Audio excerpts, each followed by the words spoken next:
জোহর ও আসরের ওয়াক্তে ইমামের পিছনে সূরা ফাতিহার সাথে অন্য সূরা পড়তে হবে কি?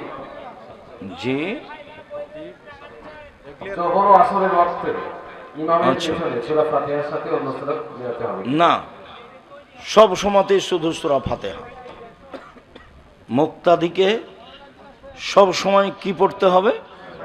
সূরা ফাতিহা।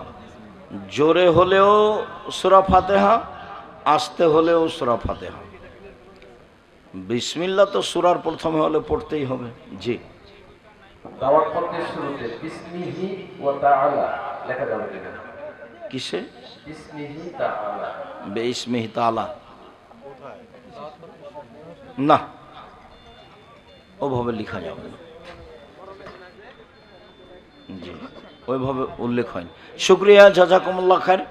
সকল দিনই ভাই বোনকে আমাদের বলা কথাগুলি বিশেষভাবে বদনাম, গীবাত